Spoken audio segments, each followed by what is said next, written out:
So with me today, I have Tim Pearce, CEO and founder of A.U.Fire. And A.U.Fire's simulation system is the gold standard in tactical simulation. It's designed to build critical skill sets through stress inoculation. It's a single or multi-participant system that includes wearable garments.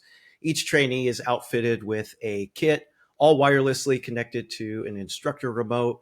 Law enforcement, military, or security teams can run exercises and drills in a multitude of training environments from high risk encounters, CQB, medical trauma, casualty care, to even hand to hand combat.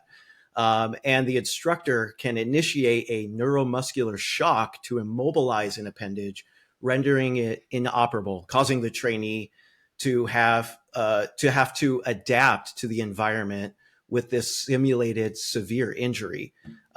So it replicates this injury experience in a safe and controlled environment, allowing trainees to practice emotional control and improve tactical thinking under duress. So Tim, thank you for taking the time to discuss your company and the AU Fire simulation system.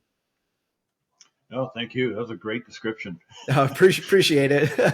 And I've heard and read the story behind it, and it's such a compelling story. So, would you mind going into and giving us your background and the history behind how you designed this solution? Sure. So I was a police officer with the Los Angeles Police Department for 17 years. And I was a gang officer in South Central Los Angeles pretty much my entire career. Um, and got hired in 96. I ended up partnering with a woman named Christina Rapati. We became quick friends. We were excellent partners for 3 years, and then became great friends, and then eventually started dating, and then got married. And she was actually my classmate in the academy. So when we had 10 years on the job, we were both seasoned gang officers. She was working in Southwest Division, and I was working down in Southeast Division in Watts. And she was on patrol with her partner, doing crime suppression. Ended up seeing a guy who was acting suspicious. It was 10 o'clock at night. He saw their car. He tried to kind of like duck behind a parked car.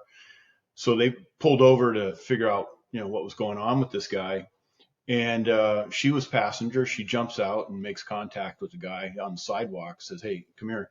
He takes off running. She chases him.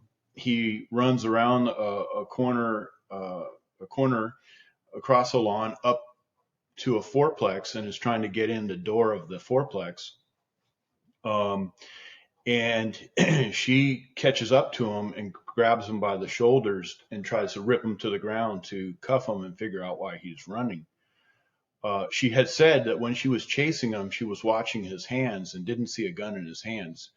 So when she grabbed him, uh, her arms were up and extended as she grabbed him by the shoulders to throw him down. And he turned and spun and stuck a pistol up under her armpit right above the vest. And he pulled the trigger and shot her. And that bullet went through, broke through her ribs, broke through her artery, and hit her in the T2 of her spine and went right between her vertebrae and cut her spinal cord. So she dropped like a light switch just off. Her body shut down and she dropped like a sack of potatoes. And he stood over and he shot her 3 more times trying to execute her. And her partner, who was, driver, has to throw in the car and park, grab the keys. He's a couple seconds behind her. He stops on the grass and starts shooting at the suspect as the suspect's trying to execute Christina. And her partner ends up, his first round hits the suspect in the shoulder, spins him around. The second round goes through his back and through his aorta, and he ends up dropping dead next to Christina.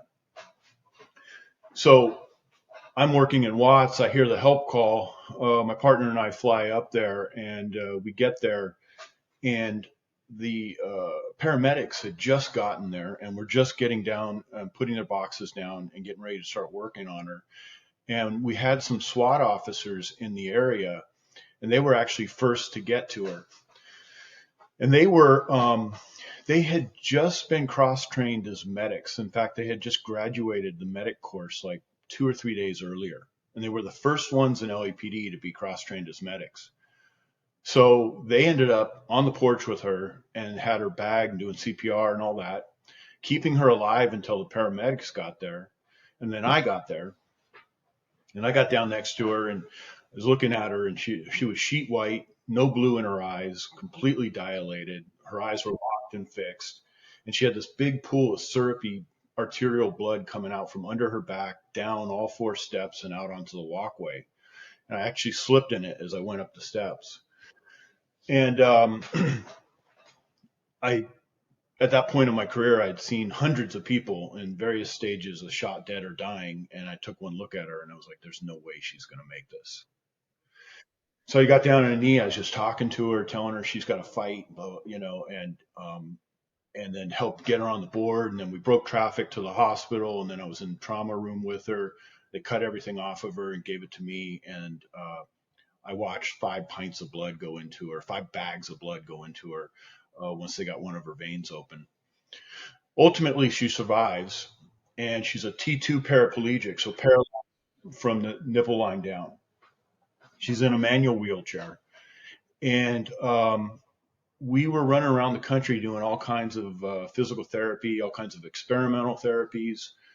And in a lot of those therapies, we were doing electrical muscle stimulation, where they put the sticky electrodes on your, like at a chiropractor's office, where they crack the muscles in your back. Exactly that. It was a TENS unit. And someone gave us a TENS unit to take home. It was an over-the-counter TENS unit. And so Christina's sitting there, and we're going to start putting it on her legs and try to fight off muscle atrophy through contracting her muscles with the TENS unit. But before I put it on her, I put it on my bicep. And I was trying to figure it out. And I'm twisting the dials. I don't know how to use. I don't ever look at instructions, right? So I'm just twisting dials, and all of a sudden it kicks on and completely contracts my bicep. And it was like on a ramp cycle. So it was like locked me up for like 3 seconds or whatever, and then let me go. And I was back to normal. And it was so immediate and so intense. I instantly remembered back to a conversation I had with another cop who had been shot in the shoulder. And he had said that when he got shot, it was like getting hit with a baseball bat, huge impact, the incapacitation, the fear, the confusion, the burn. And I thought, man, this is so similar to that. And I also remembered back to the academy in '96. I was a construction worker before I became a cop. And so I didn't know anything about police work. And I'm sitting there, and our SWAT guys had come into the class to give us a tactics class or something. And I remember one of them saying, you guys have got to practice with your offhand. You might be in a pursuit, get in a car crash at the end of the pursuit, your gun hand's crushed, and the gunfight's on. And you're going to have to cross draw and return fire. You got to work on reloading, all that stuff. And I remember him saying that they would practice by handcuffing their hand to their belt behind their back and then do all their one-handed manipulations. And me not knowing anything about police work, I was sitting there looking at them going, LAPD SWAT, they tie their hand behind their back to simulate they've been hit? Like, that just seems archaic. I thought they would have something more sophisticated. I mean, that's what this job is about, is trying not to get shot and killed. And it's a huge piece of this job, and that's all they have? What do I know? So fast forward 10 years, Christina gets shot.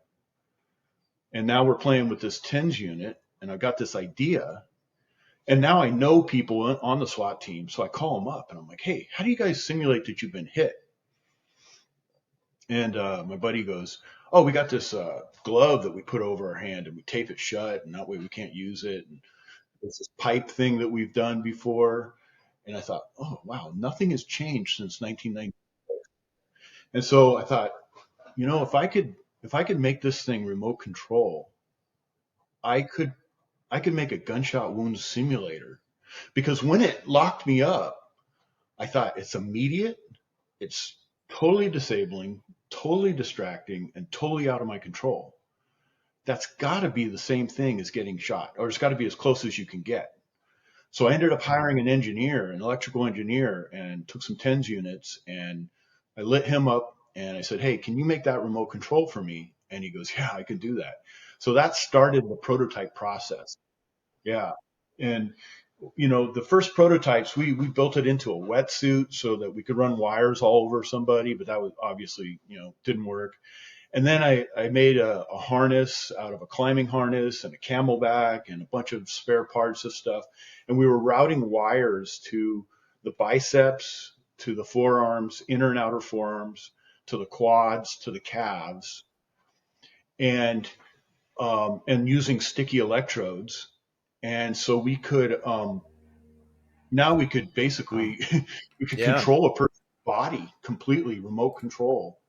We did that for quite a while, proving the concept, and Mhm. until I met a team leader from SEAL Team 6. I was introduced to him, and he was at a friend's house, and he had just retired from the SEALs. And I was able to wire him up and two of his buddies, and he goes, "Tim, this thing's amazing." He goes, all the toys come to us at the teams, and this is the best training tool I've seen. He goes, that the fact that you have it controls you and you don't have any control over that. That's incredible. Right. So he Yeah. goes, It's but it's a system I've never seen before. So incredible. I've run into some military guys who have said that they've had instructors who've literally had a TENS unit and they put it on them, standing there tethered to them, and they locked them up and made them put a tourniquet on.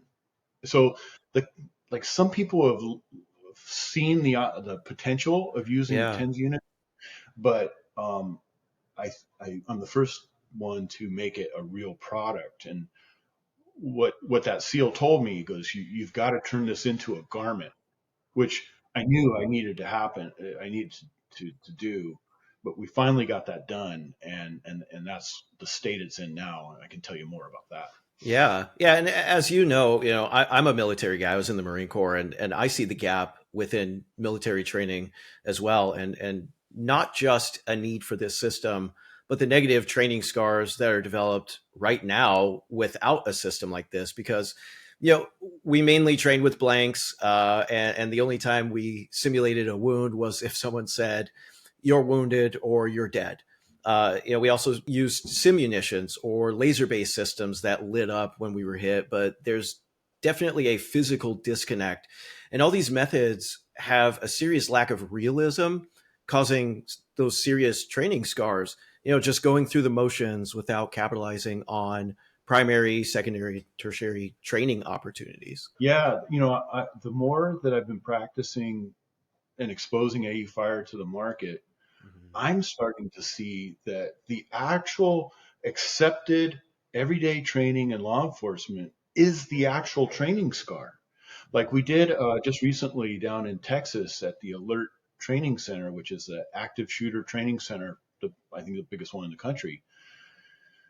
And we did a car ambush scenario, and we had an SUV, and we sat the officer in the driver's seat, and we said, "Okay, here's the deal. You just finished a radio call, and you went and you parked somewhere, and you're going to be writing your reports or putting notes in the computer, and you're just sitting here." So he's obviously holstered. And I go, "Look, you're going to get ambushed. It could come from several places, but it's going to happen. And that very first round is going to go rip through your bicep. It's going to crush that bone. It's going to tear open that artery. You have a massive artery bleed on the first round, Mhm. and you need to respond accordingly, right?"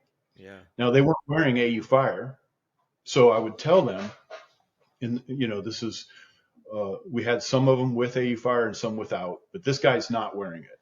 So I'd tell him, "Hey, so as soon as you hear gunshots, you cannot use that arm. Pretend it is gone. You everything with your offhand." Mhm. And and then so our suspect steps out. We have a gunshot box. He's cracking off rounds. He's pointing a gun at the officer as if rounds are going through the windshield. And the officer immediately goes and pulls his gun out with his right hand out of his holster, punches out, and starts returning fire out the window. And I have to yell at him, that arm's down, right arm's down, right arm's down. And then he transfers over and then he shoots. And now he's got to get out of the car. So he transfers it back to his primary hand. He uses his Right. left hand to get out of the car, runs to the back, has to reload, tries to use two hands to reload. And then re-engages the suspect. And I had to tell him multiple times not to Yeah. use his right hand. And this happened with multiple trainees. Right. And this became obvious to me that when this happens in real life, he has never, ever had the problem solve where that arm is for real out of the picture. Right.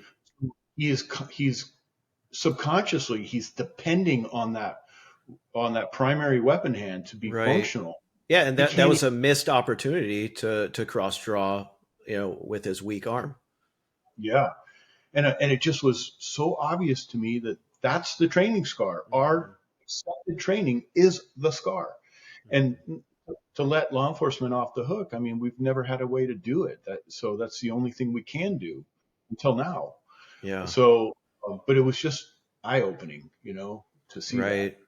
Yeah, I also see this need in private sector security as well. When I was working private security firms, deploying to high threat environments overseas, the companies had solid vetting requirements, and part of those vetting requirements was obviously having boots on the ground experience. However, the training was just a check in the box type of program, so if we utilize this system in training, I think it would have identified potential weaknesses and vulnerabilities within the team, similar to your scenario.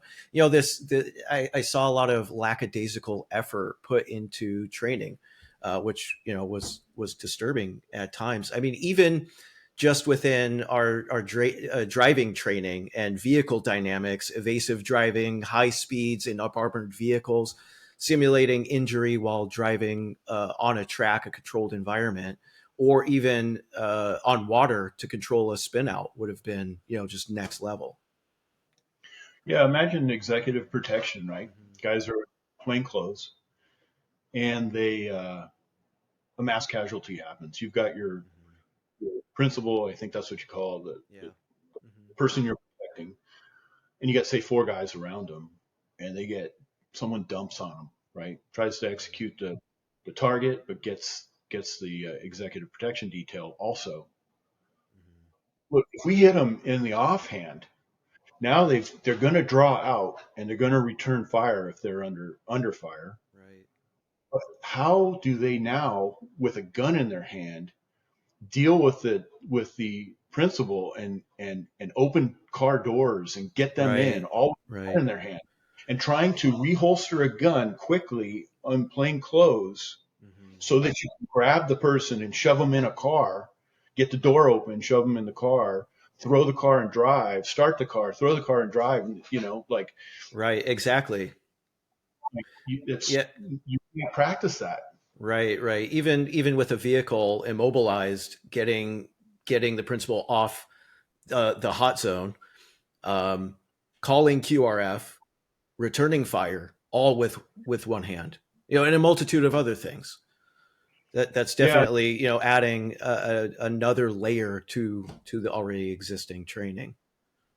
I used to, typically I hit guys in the primary hand and that way make them cross draw and stuff. But it dawned on me the other day that actually having the gun in their hand when they have other things they have to do, Mhm. the gun becomes the problem because this arm's gone. And that's stuff that they need to practice because it's going to happen to somebody.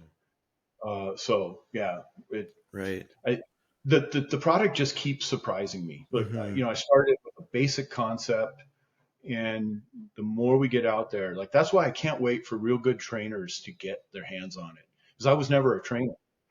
Um, they're going to develop new tactics. They're going to realize what people really do versus what we think they do. Hmm. And so I believe it's going to change tactics, and it's going to change training for sure. It's definitely going to save lives. Yeah, I agree. I mean, there's there's clearly a wide range of application with this system, multi-domain. It's very versatile and can be integrated within organizations' current training programs. And AU Fire isn't designed to be an end-all, be-all, right? The system offers an enhanced experience that coincides with current training programs, as well as giving an additional layer to training leads to develop those more dynamic scenarios. So, even such as conducting live fire range drills followed by simunition scenarios with AU Fire systems integrating an injury simulation. So that's probably something we should say is AU Fire is 100% not for live fire training, right? Mm-hmm. Because what it's doing is contracting the muscles. So if I hit them in the inner forearm muscle, it's going to contract that muscle, which will contract the hand, and it will pull the finger into the trigger well. So, and if I hit them in the bicep comes up like this. I hit them in the forearm. Now I've given them a complete chicken wing. Mm-hmm. So they're going to shoot around off this way, right? Yeah, highly So dangerous. Yeah. yeah, so it is only for training ammunition, with protective or airsoft with enough protective gear.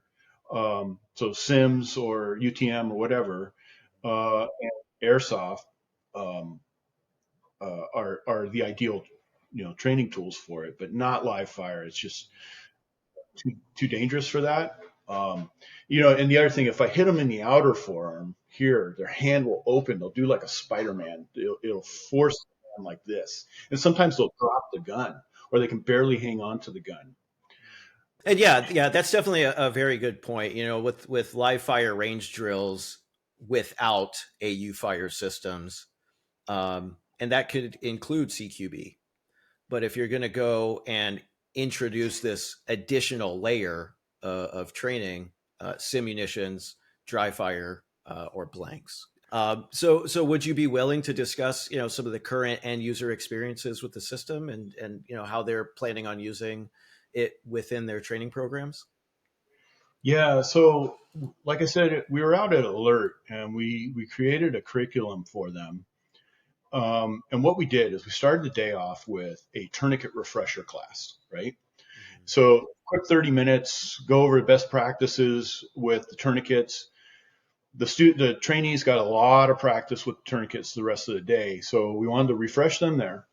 Then we went out to the live range and we had them practice cross draw, get the gun out of the holster, turn it around, regrip it, uh, lay down some rounds, and then we worked them up to where they're doing a one-handed mag change, racking around into the chamber, do a failure drill.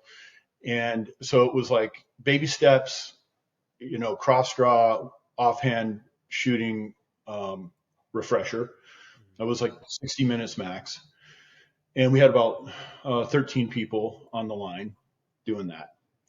Then we have them go put their guns away, and we went back to the Sims building, and we set up an open 911 call, which is someone's dialed 911 and hung up, and we've all gone to those calls. You got to be holstered because 99% of the time it's kids playing with the phone or it's a mistake.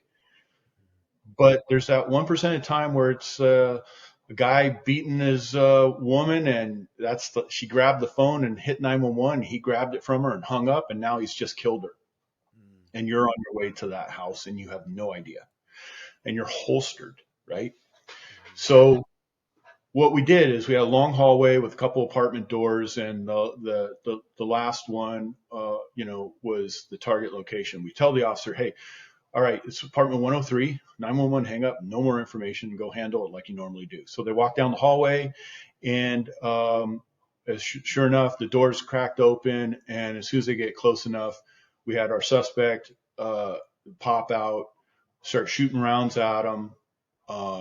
We were simulating rounds with a gunshot box, but the trainees had sims and they're shooting training ammunition at the suspect. Anyways, He pops out, ambushes them. Now they are on retreat down a long hallway, a funnel of death, essentially. They've got to cross draw while they're retreating, get the gun out and return fire. And we only give them 4 or 5 rounds. So they burn through those right away. They go to slide lock as they're backing up. And then they got to get around the corner so they can get some cover and get the gun reloaded. And we kept the suspect up. We're like, hey, you hit him, but he's up and walking. He's coming your way. And they're behind the corner trying to change that magazine, rack the round in, pop around the corner, and then they put some more rounds into the suspect, and we put him down there. And now they got to put their tourniquet on under duress.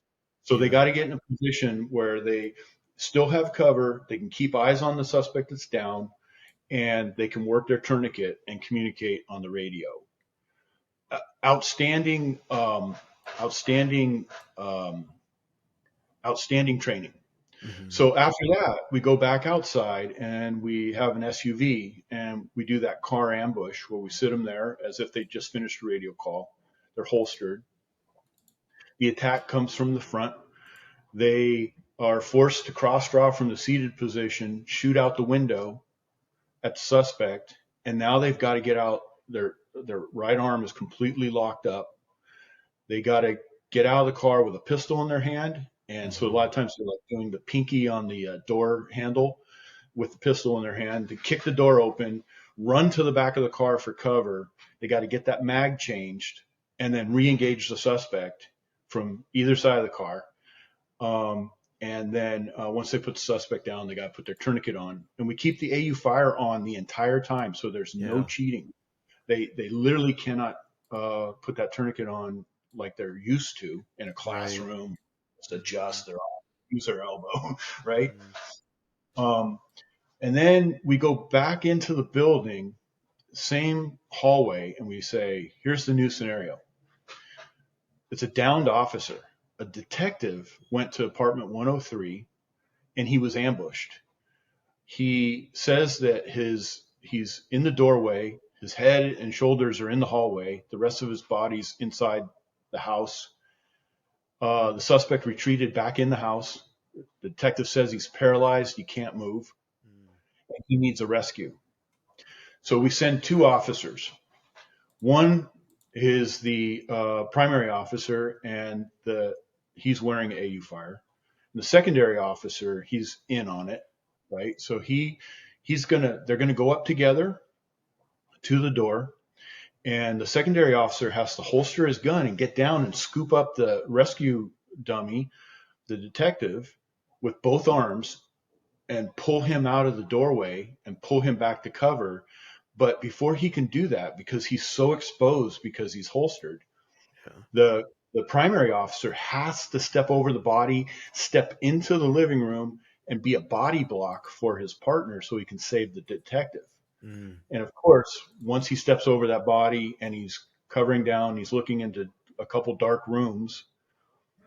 We set off the gunshot box. He sees the muzzle flash. We hit him with the A.U.Fire. He's got to transfer the gun to his offhand. He's got to return fire. The partner is telling him, I'm clear, I'm clear, I'm clear.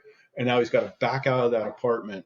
And both of them have to get to cover. Mm. And the partner officer now takes a position of covering down the hallway while the primary officer has to put his tourniquet on and broadcasting they have the down detective, Yeah. that they're all that stuff. So you cannot get much more realistic than that. Right. It, Yeah. it, This is very robust training, it reminds me that, a lot of these agencies or organizations, may not have the budget to employ role players or the time to go through such a dynamic training event, so how would this compare to, an agency that potentially has a projection based, firearms and de-escalation simulator? Um, comparing the with and the without A.U.Fire on a very similar scenario as you brought up, even as the 911 hang up call, in a projection based environment where the weapons holster, the officers, like you had said, walking down the hallway en route to the apartment, role player or the video displays a suspect, emerges from the apartment and shots are fired. Yeah. So, one thing I'm learning, at LAPD, we carry backups, and it's our choice, right? But it's kind of our culture that we all carry a backup. Now, I'm guilty of it too. I get sick of sitting on my revolver in my left left pocket. So, I stop carrying it for a while, and then I'll have some incident that'll say I better start carrying it again. More often than not, though, I carry it. But I'm finding so many officers who don't carry a backup. And I have them tell me, they'll say, "Oh, my backup is the rifle in the car." And I'm in my head, I'm thinking, it's not going to help you here, Right. right? It can help Yeah. you in any of these scenarios. You're going to wish you had it, right? Mhm. So having these double and triple retention holsters is extremely difficult to cross draw out of. So in on the video simulator, when you have a scenario where the guy's holstered, he's dealing with something, now a suspect pops out, starts shooting at him, you hit him in the arm. Now, for the first time in his life, he's literally got to try to get that gun out. And if he cannot, the only option he has is to run, because if he can't get that gun out, or he can't rip his belt off so he can work the the holster, what options does he have? Right. If he has a backup, that's much faster. He can go that and put down rounds and defend himself much quicker. So you think about some of these houses, in Los Angeles, we have a lot of parked cars, a lot of fences and trees and things that we can use as cover, or but in some of these places where they have big giant front lawns, long driveways walking up to houses, there's nowhere to go. So you're, 15 yards from the front door, and the door cracks open and the guy starts shooting at you, and you can't get your gun out, and you're hit in the arm. What The only thing you can do is run across a big wide open area, and so it's extremely valuable. Mhm. And one of the things that I'm talking to some of the simulator companies about is simulations that they produce. They're kind of a zero sum game. When the bad guy shoots at you from the screen, if you don't get him, the screen goes black, like you died. Mhm. And that's actually where AU Fire starts. AU Fire is getting hit and everything that comes after it, because the fight's not over until it's over. That, and we all Right. know that, but we don't practice that. Mhm. And um, and so it leads me actually into, talking about that, about the gap, right? There's a big gap in training that I'm starting to see, and that is we train weapons accuracy, weapons manipulation, um, tactics, communication, everything leading up to a shooting, Mhm. and then we go to TACMED, right? Putting a tourniquet on. Well, you're only putting a tourniquet on because you were shot. Right. So that's assuming that you won the gunfight. And Yeah. and there is no practice in from the moment you got shot to winning the gunfight so that you can put the tourniquet on. You have to win the gunfight to get the tourniquet on. Yeah, So that's interesting, because I've gone through similar training scenarios on projection based systems, virtual reality systems, and there's definitely that physical disconnect. And we were just talking before recording, the statistics and the percentages behind even hitting a target under duress. So like you had brought up, even winning the gunfight, what does that look like? How long is that going to take? Um, are you bleeding out? Is there a bleed out timer? So yeah, there's definitely this disconnect without threat of physical harm, and that training scar of just going through the motions. And A.U.Fire provides this stress inoculation in order to open up in a experienced calm manner those options, and the understanding that this is what you need to do in order to survive. back to the simulator. The Hmm. simulator, uh, if they are able to get their gun out and return fire, it's going to show you all their misses, right? And it should show you that you need to be as accurate with your offhand as with your primary, your strong hand.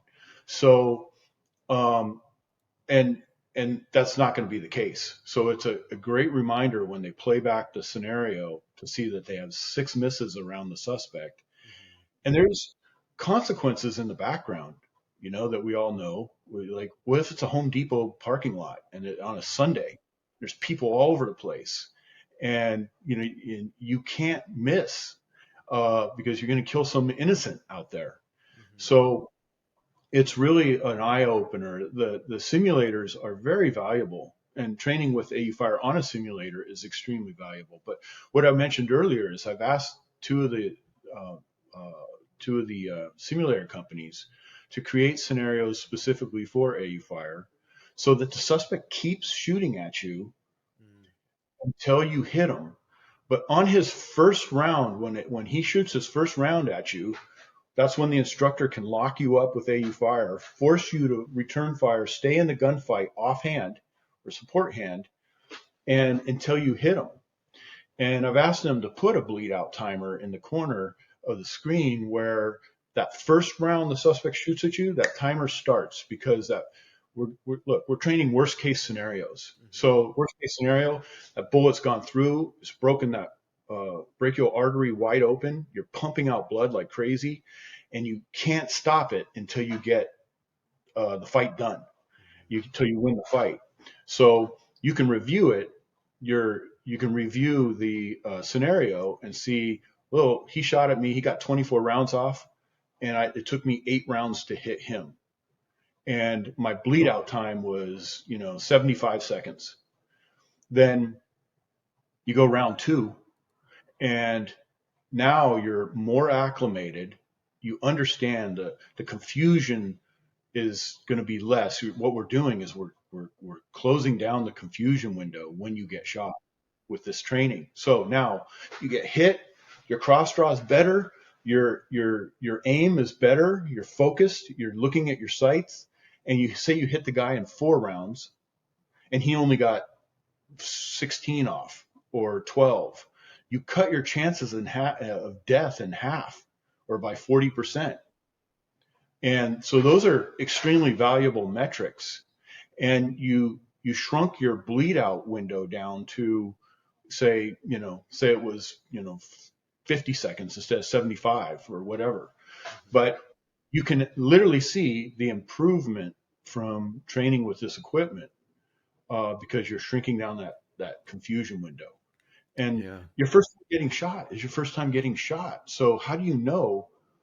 And and that leads me to another feature of A.U.Fire is what it's doing for you is it's putting a file in your head. Mhm. Right now, as of today, every cop out there, their first shooting is their first shooting. And from the chief all the way down to the patrol officer, everybody knows we're going to have officers that get shot. They're going to be under attack. And everybody is, all they're giving us is hope and a prayer Mhm. that our inner Rambo is going to come up and that we're going to be wounded and we're going to fight back accurately and we're going to take the suspect out.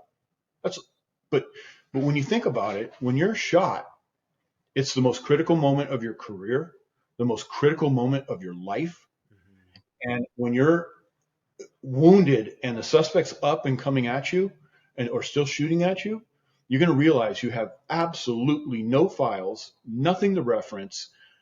It's a complete void at the most critical moment of your career in your life, and your career is giving you nothing for it. So that's a lot, right? It's a lot to ask of an officer. And the chief doesn't have a better answer for you. He's just got hope and a prayer that his guys they're going to pull their inner Rambos out. And nobody knows if they can because they've never done it until they do it. Right. Right. That's a great point. There's there's a saying that goes, "Not every shadow hides a monster, but beware the ones that do." And just like you had brought up, you're training for the worst scenario, and not every encounter requires that injury response. But with AU fire, law enforcement, military, security individuals can be prepared with the experience of the stresses that come with those high risk encounters. Yeah, it's shocking to me. I think at some point it's going to become a issue of negligence Mhm. if a department does not train their officers in fighting back from injured. Mhm. Because now that it is available, it just was never available. There was no good way. There's two other products on the market that try to do this, Mhm. and SetCan Stress Vest has the shock belt that is static shock that bites you if it's like laser tag for cops. Mhm. And if you get hit, it bites you and it says, "Hey, you're getting hit. You should move to cover." It's it's the most effective thing we've had in law enforcement for that kind of training.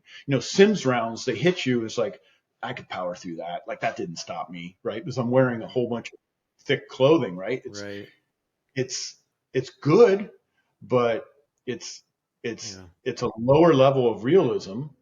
And then Vertra has the threat fire belt, which is the same concept as the SetCan belt, and that is a static shock belt that bites you. It's like a rubber band snap against the skin real fast, right? And they set it Yeah. in a bunch of ways.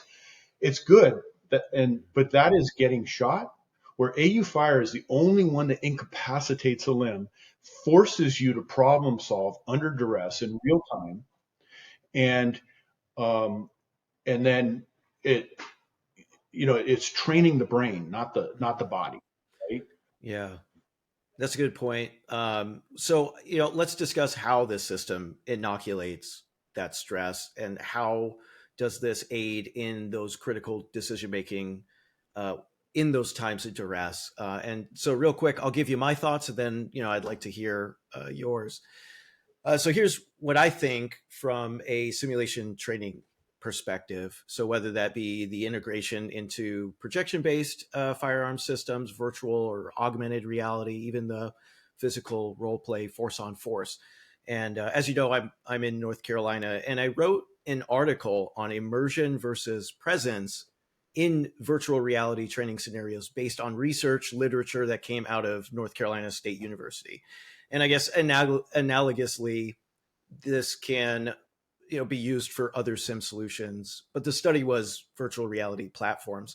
And the gist of it is that immersion is the technology, the technical aspects of the simulation.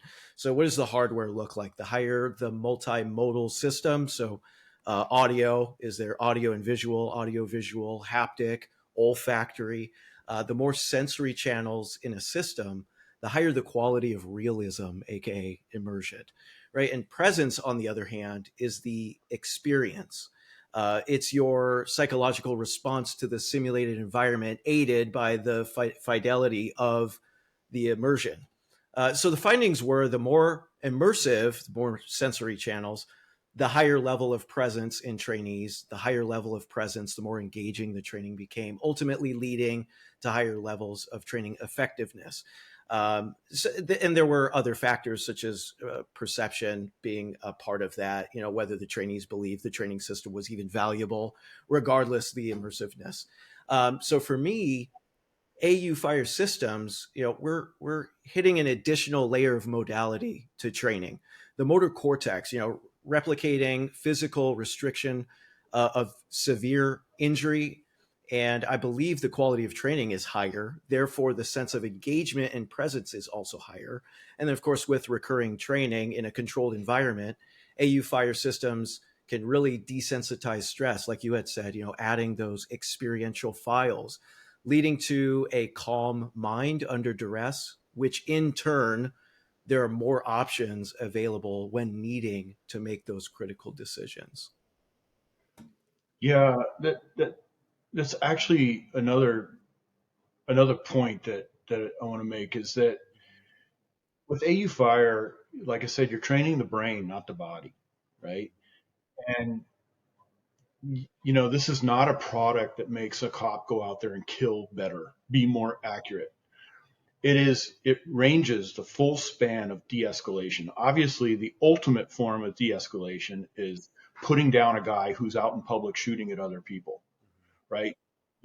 But they're by having, when officers are stress inoculated because they've went through very intense scenarios and they they came out successful. Even if the first time they weren't successful, but they did it again and again. Now they're coming out successful. Now they have these files in their head.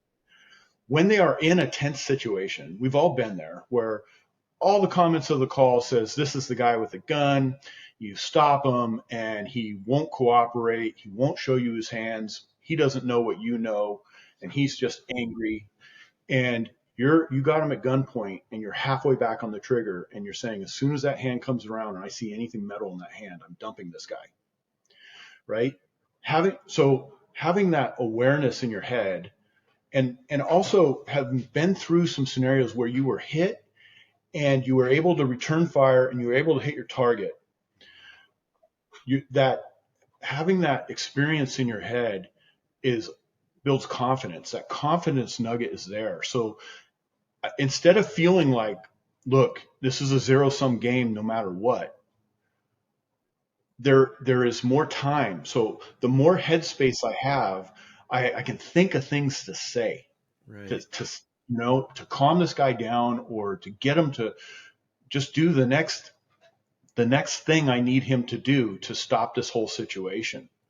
And if I'm fearful and I feel like this is a zero-sum game, that if I get shot, no matter what, I'm done because I've never been through it, it's the boogeyman, then my head's going to be just spinning in those high stress moments.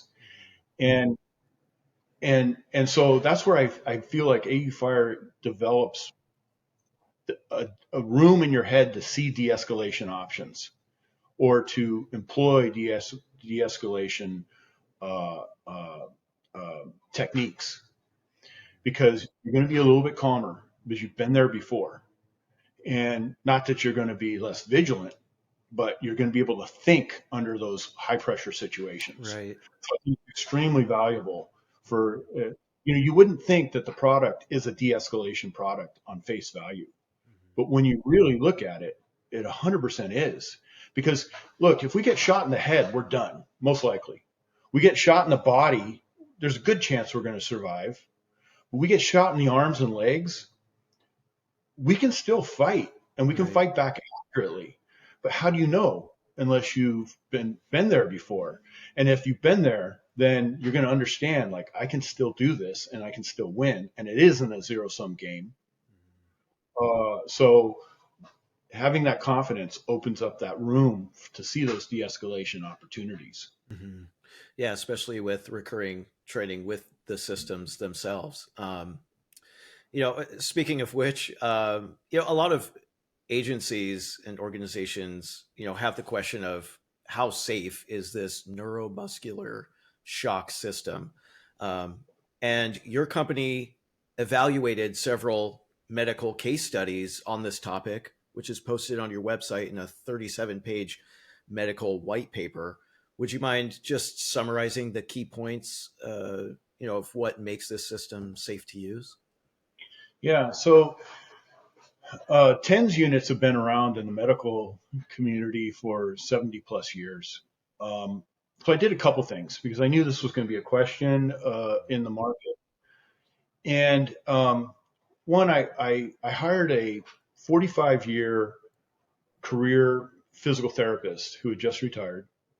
And he has three electrical muscle stimulation garments in the NFL and the Major League Baseball.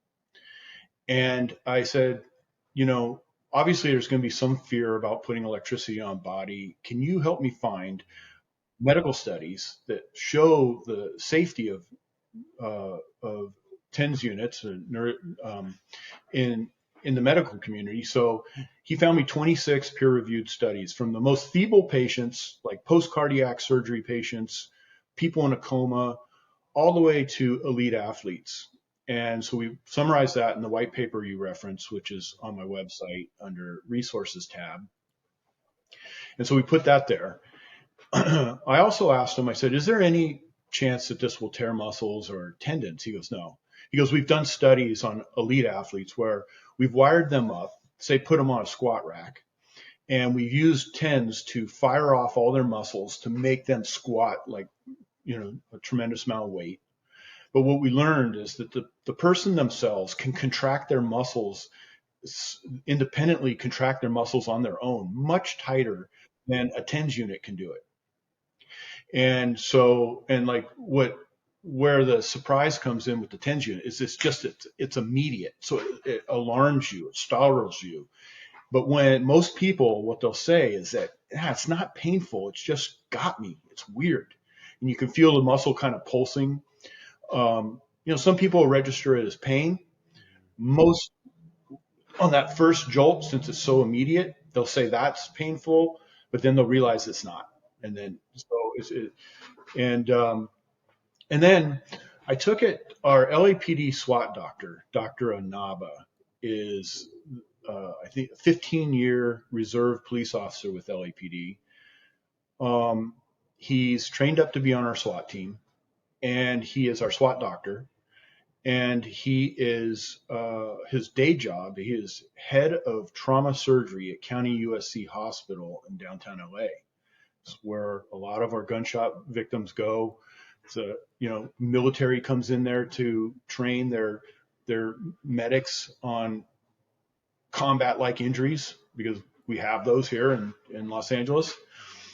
And I took it to Dr. Naba. I said, "What do you think of this?" He goes, "Tim, tactically, I love this. Medically, I see zero issues with it." He goes, "In fact, people are going to make assumptions about the heart that's going to affect the heart." So he goes, "But come down to the hospital." So me and one of the other SWAT officers, Charles Joe, we went to the hospital. Dr. Nava had the nation's leading cardiothoracic team there. They put a cardiosonogram on us, and they lit us up full blast on both arms at the highest level of A.U.Fire, forearms and biceps. And while we were under that stimulus, they were doing the cardiosonograms on our hearts, and you could see right on the screen, the heart doesn't even, nothing happens. Yeah. And I was like, "See, that's what I wanted to show you." So that will dispel that fear about the hearts. Now that the FDA says, 10 units, never to put it across the temples, don't put it across the neck, don't put it on a pregnant woman's abdomen or somebody with a pacemaker. Those are the recommendations. Other than that, it's inherently safe. So I felt, after doing all that work, I felt extremely comfortable. And I went a step further. We went and bought 5 of the top TENS units you can buy on Amazon, and we did an electrical comparison study, and we came in second to the lowest. Interesting. We're only 66 volts and 35 microcoulombs. So that chart is on the website under resources. I think it says electrical comparison study. And we did the same thing with a taser. We compared ourselves to a taser, 66 volts versus 50,000 volts, 35 microcoulombs versus 135 microcoulombs. Microcoulombs is how the energy going into your body. So with all that, I felt very, very comfortable bringing this product out into the public. Yeah, and like you had mentioned, they're using it down in FLETC on various teams. So yeah, check out the white paper on the website. So lastly, we're running out of time here. If an agency or organization is interested in more information or a demo, obviously feel free to reach out to me on LinkedIn or email. But what's the best way to get a hold of you, Tim? Well, my website is www.A.U.Fire, which is accuracy under fire. So AUFire.com. You'll find us there. Contact information's on the bottom. info@AUFire is the general email, but comes directly to me. If you look at the top of the website, the drop-down menus, there's one that says resources. If you click on that, you'll find a catalog, you'll find the medical research white paper, you'll find the electrical studies, you'll find a sole source letter, you'll find a ITAR letter for shipping overseas. We're cleared by ITAR. And pretty much everything you need is right there under the resources tab. But you can always give us a call at any time. Happy to talk to you. Happy to run you through training. We do have that curriculum that we developed, which is an easy way to start training at a department with A.U.Fire, we can send somebody out to train the officers at your agency.